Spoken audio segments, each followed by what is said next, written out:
안녕하세요. 김동호입니다. 오늘은 우리 이제 토요일마다 방송하고 있는 안녕하세요 목사님 코너입니다.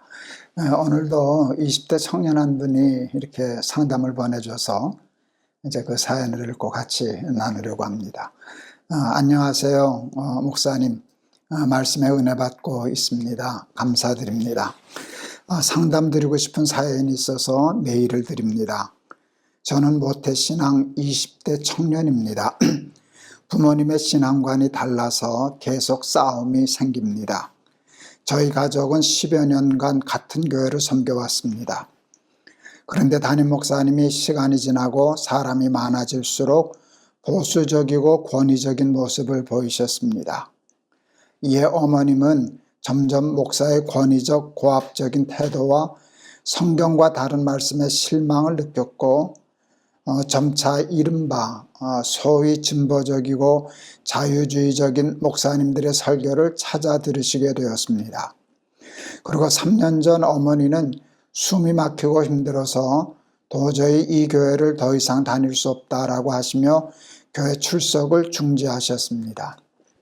반면 아버지는 목사님이 다소 문제가 있다 할지라도 지난 10여 년간 섬겨오던 교회를 옮기는 것에는 동의하지 않으셨습니다. 이 과정에서 아버지와 어머니 사이에 수도 없는 논쟁과 다툼이 있었고 자식인 저 역시 많은 혼란과 갈등을 겪었고 저의 동생마저 교회 출석을 그만두었습니다. 저는 대학을 다니며 타지에 있었고 그러다 보니 아버지만 홀로 교회에 출석하셨습니다. 이러한 상태로 2년의 시간이 흘렀습니다. 아버지는 홀로 교회 출석을 하시며 믿음의 가정이 어머니의 자유주의적인 신앙 때문에 망쳐졌다고 생각을 하셨고 믿음의 가정을 회복하고자 하셨습니다. 이에 아버지가 교회를 옮기는 대신 새로운 교회에서 온 가족이 다시 함께 예배 드리는 것을 제안하셨고 어머니는 수락하셔서 저희 가족은 다시 하나의 교회 안으로 모이게 되었습니다. 하지만 지난 시간 동안 두 분의 신앙관이 점점 벌어져 집안에서 다툼이 계속되고 있습니다. 게다가 얼마 전 저희 가족이 그동안 10여 년간 섬겨오던 교회 담임 목사가 교회 재정을 횡령하다 적발되어 이를 계기로 또 다툼이 벌어졌습니다. 어머니께서는 11조, 주일성수, 코로나 상황 속 대면 예배 출석 등을 고수하시는 아버지를 율법주의, 이웃을 생각지 않는 이기적 기독교인이라고 비판합니다. 엄마가 보기엔 아빠가 율법에 매여 사는 것처럼 보이는 것 같습니다. 마찬가지로 아버지는 어머니의 자유를 강조하는 신앙이 방종이고 제멋대로 하는 신앙이라고 비판합니다. 아버지 역시 어머니가 교회에 대해 비판적인 태도를 갖고 목사의 비리, 성추문과 같은 안 좋은 이야기만 하는 것이 매우 못마땅하십니다. 부모님의 신앙 가치관이 달라서 갈등이 끊임없이 일어나는 것이 저 역시 자식으로서, 가족의 구성원으로서, 또 저 역시 예수 믿는 사람으로서 혼란스럽고 괴롭습니다. 목사님, 저는 어찌하면 좋을까요? 굉장히 어려운 문제 질문해 주셨습니다. 부모님의 신앙관이 달라서 심각한 갈등이 일어나고 있는데 이때 자식으로서 어떻게 해야 하나? 부모님의 문제이기 때문에 부모님이 풀어야 하는데 지금 부모님은 다투시기만 할 뿐 풀 수 있는 능력을 상실하신 것 같습니다. 아무래도 이 문제를 푸는데 도움이 될 분은 이 질문을 해주신 자녀밖에는 없는 것 같습니다. 자녀가 어떻게 문제를 해결하는 데 도움이 될 수 있을까 할 때 이 질문을 주신 청년이 자기의 입장을 정해야 돼요. 내가 피해자가 될 건가 화해자가 될 건가 하는 역할을 빨리 정하셔야 돼요. 엄밀히 얘기하면 지금 이 자녀분이 피해자거든요. 제일 큰 피해자거든요. 지금 그 동생분은 그 피해 때문에 교회도 안 나가잖아요. 그런데 동생이 교회 안 나가는 것에 대해서 동생은 할 말이 있어요. 또 부모님들의 책임도 있어요. 그런데 왜 그렇게 됐나? 동생은 자기가 피해자라고 생각하니까 더 이상 개입하기 싫고 그렇게 다투는데 끼어들기 싫으니까 교회를 떠났잖아요.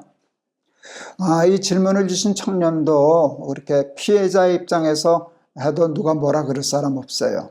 그렇지만 그렇게 되면 문제는 해결되지 않아요. 화해자의 역할을 기도하세요.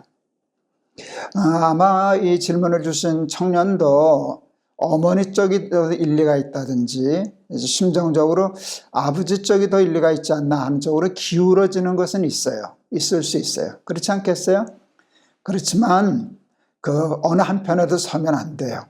자기의 입장이 있음에도 불구하고 어머니도 이해하고 어머니가 그런다는 것도 그럴 수 있다라고 이해해야 되고 아버지가 그렇게 생각하는 것도 일리가 있다라고 생각하는 입장을 견지해야만 화해할 수 있는 역할을 감당할 수 있어요. 이렇게 실명을 거론해서 괜찮겠는지 모르겠는데 제가 전에 영락교에서 이제 부목 생활도 하고 협동 목사 생활도 좀 했었는데요. 그때 이제 어른 목사님이 은퇴하신 한경직 목사님이셨죠. 연세 많으셨을 때인데 남한산성 조그만 집에 이제 계셨어요. 제가 이제 굉장히 하루 종일 그 목사님하고 가서 하루를 지낸 적이 있는데 이제 두 분 이제 장로님이에요. 장로님 두 분이 따로따로 올라오셨어요. 한 문제를 가지고 의견이 다른 장로님이 먼저 오시고 나중에 오시고 그러셨어요. 저도 이제 같이 있어도 된다 그래서 이제 같이 그 자리에 있었는데 쉽게 말하면 먼저 오신 장로님이 당신의 입장을 쭉 설명했어요. 근데 경청하시더라고요. 고개를 끄덕거리시면서 일리가 있어. 그래, 맞아. 그럴 수 있지. 그러시더라고요. 그래서 제 마음의 생각에 우리 한 목사님은 그 장로님의 입장과 같으시구나 라고 생각했어요. 몇 시간 후에, 얼마 후에 다른 입장에서 이제 다툼이 있는 장로님이 또 올라오셨어요. 자기 입장을 얘기하려고. 그러면 이제 제 생각에 아까 그분에게 일리가 있어 그랬으니까 이분에 대해서는 자네 그 생각이 틀렸네. 장로는 그 생각 잘못됐어. 좀 바꿔야 돼. 그럴 거라고 생각했는데 우리 목사님 또 경청하시면서 고개를 끄덕거리시는 것이에요. 그래, 맞아. 그럴 수 있지. 일리가 있어. 그렇구만. 내가 당황했어요. 이 목사님이 아까 그랬으면 지금은 아니라 그래야 되는데 어떻게 둘 다 그러실까? 제가 꽤 깊이 생각했는데요. 그게 어른의 모습이셨어요. 그러니까 나중에 둘을 화해시키고 중재하는 역할을 결국은 목사님이 하시더라고요. 한편은 안 드셨으니까. 우리 청년의 상담을 받으면서 저는 문득 몇십 년 전에 한 목사님 그 모습이 문득 떠올랐어요. 자녀분이 엄마가 얘기할 때 혹시 생각이 다를 수 있는데 어머니가 잘못됐어요. 그렇게 하면 화해가 안 돼요. 어머니 말씀이 옳아요. 난 어머니 이해할 수 있어요. 하고 실제로 이해해 드려야 돼요. 정반대의 입장에 있는 아버지 얘기도 들어드려야 돼요. 생각이 같을 수도 있고 다를 수도 있지만 저는 아버지 마음 이해할 수 있어요. 이렇게 해서 아버지 얘기도 들어드릴 수 있어야 이 화해자의 역할을 감당할 수 있어요. 엄마나 아버지는요, 아들을 다 자기 편 만들고 싶어 하는 마음이 본능적으로 있어요. 그럴 때 내 편만 들어주지 않는 거 좀 섭섭하지만 그래도 엄마 편이나 아빠 편 한쪽 편만 들어주지 않는 것을 좋아하실는지 몰라요. 그러면서 조금씩 중재하는 역할을 하시면 되지 않을까 이렇게 싶은데 쉽지는 않아요. 첫째는 어머니와 아버지의 입장을 다 이해해 주는 일이 이제 제일 중요하고요. 그 다음에 어느 정도 부모님의 마음을 조금 얻으신 다음에는요, 이렇게 말씀드려야 돼요. 어머니가 가장 원하는 것도 가정과 가족의 신앙을 지키는 걸 거예요. 그건 중요한 가치예요. 아버지도 그렇게 생각해요. 그런데 아버지는 어머니 때문에 그것을 잃었다고 생각하고 어머니는 아버지 때문에 그것이 깨졌다고 생각해서 서로 비난하고 이렇게 싸우는 거거든요. 그럴 때 두 편을 다 들고 나중에 마음을 얻으신 후에 두 편을 다 공격해도 돼요. 나는 어머니 이해하지만 그것 때문에 소중히 여기는 가정의 믿음이 깨졌다. 동생이 지금 그렇게 해서 떠나지 않았냐? 이게 그냥 아버지 그런 대로 이해해드리면 안 되냐? 어머니 그런 대로 그냥 받아주시면 혹 안 되냐? 같은 교회 다니면 좋지만 그게 안 되면 그냥 어머니 마음에 드는 교회 다니시게 하고 아버지 마음에 다니시는 교회 생활하고 그냥 그대로 인정하면 되지 않냐? 그걸 그렇게 나만 옳다고 싸워가지고 동생 교회 안 다니지 않냐? 그 얘기를 해서 같이 화합이 되면 좋겠지만 저는 어렵다고 생각해요. 한 교회 다니면 좋지만 싸우면서 한 교회 다니는 것보다는 안 싸우고 다른 교회 다니는 것이 훨씬 좋아요. 아버지 그렇게 믿는다고 천당 못 가는 거 아니잖아요. 어머니가 그런 마음 가지고 예수 믿는다고 천당 못 가는 거 아니잖아요. 다 예수 자기 나름대로 잘 믿으려고 하는 거기 때문에 이렇게 조금 설득을 해서 이제 당사자도 부모님 그러기 때문에 화나는 것도 있고 섭섭한 것도 있을 수 있지만 내가 이제 화해자니까 나까지 상처받고 하면은 이 문제 수습하지 못한다라고 하는 그런 책임감과 소명감을 가지시고 어머니 얘기도 들어주고 아버지 얘기도 들어주고 그리고 잘 하셔서 싸우지 말고 각자 자기 신앙 지키면서 신앙생활하는 길로 이렇게 화해하도록 도모하시면 어떨까 하는 그런 생각을 했습니다. 하나님이 이런 마음을 갖게 하신 것은 화해자 역할을 하라고 이런 마음 주시고 저한테 상담하게 하신 것 같아요. 생각하면 부모님이 그런 것 때문에 받은 상처와 피해도 많지만 그거 자꾸 생각하지 말고 한쪽 편 들지 말고 다 일리가 있으세요. 아버지도 일리가 있으세요. 그러면서 이렇게 각자 다름을 인정하고 부딪히지 않게 하는 역할 좀 감당하시면 좋은 해결이 나지 않을까 하는 생각을 해봤습니다. 제가 한번 기도하겠습니다.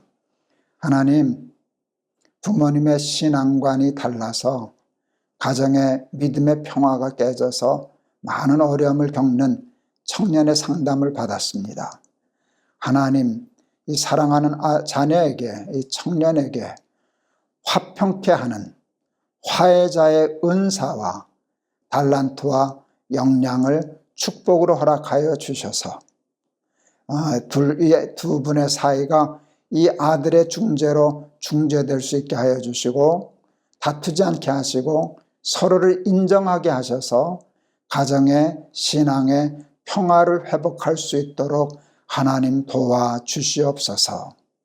감사하며 예수 그리스도 이름을 받들어 기도하옵나이다. 아멘. 고맙습니다. 화해자 역할 잘 감당하는 우리 자녀분 되시기를 바라고 기도하면 하나님이 지혜와 또 은사와 능력을 허락하여 주셔서 잘 해결될 수 있으리라 믿습니다. 저도 위해서 응원하고 기도하겠습니다. 감사합니다. 우리 다음 주에 또 뵙겠습니다.